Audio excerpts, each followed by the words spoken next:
Bonjour, mon nom est Sylvie Bougie. Bienvenue aux Capsules juridiques.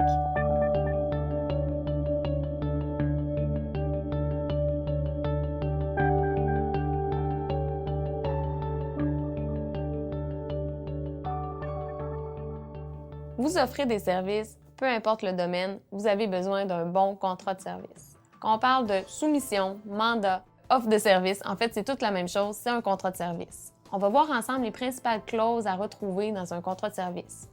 D'abord, les parties, ça semble simple, mais de s'assurer qui est vraiment notre client, c'est quoi le nom légal de l'entreprise qui vous embauche. Donc, une vérification au registraire des entreprises vous permet d'avoir le nom légal de l'entreprise.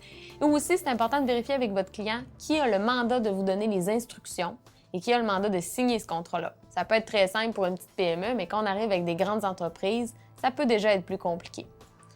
Le cœur central du contrat de service, c'est les obligations des parties. Trop souvent dans ma pratique, ce que je vois, c'est qu'un entrepreneur va mettre beaucoup d'obligations sur son dos, sur ses épaules, mais aucun pour son client.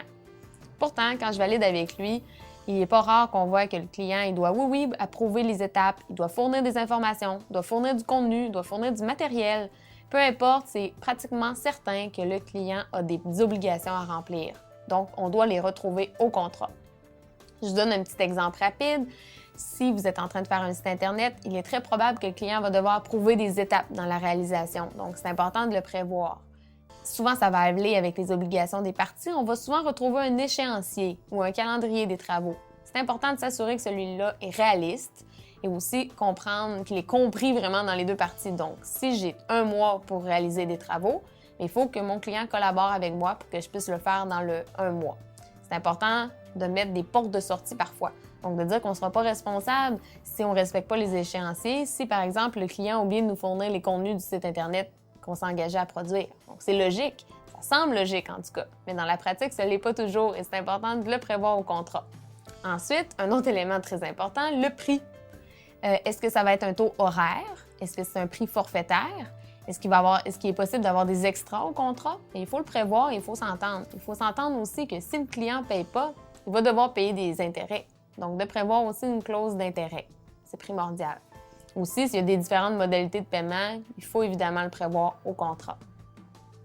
D'autres éléments qui peuvent être importants, c'est au niveau de la propriété intellectuelle ou au niveau de la confidentialité.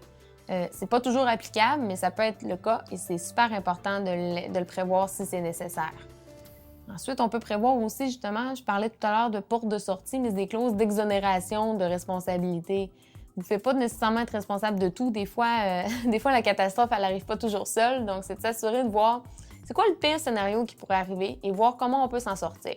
Ça peut être intéressant d'en parler avec le client également. Dernière clause, c'est le cas de la résiliation. On veut rarement l'utiliser, mais elle peut être intéressante. Donc, il faut prévoir, est-ce que le client va avoir une possibilité de résilier le contrat avant échéance ou si nous, on va avoir une possibilité de le résilier. Si, par exemple, nous, notre client fait défaut de collaborer, on va peut-être vouloir résilier. Donc, c'est de le prévoir. Et sachez qu'à défaut de contrat écrit, il y a les règles du Code civil qui s'appliquent automatiquement. Donc, c'est important, à mon avis, d'avoir un très bon contrat plutôt que de se fier uniquement aux règles déjà édictées. Donc voilà, en espérant le tout utile. Bonne journée!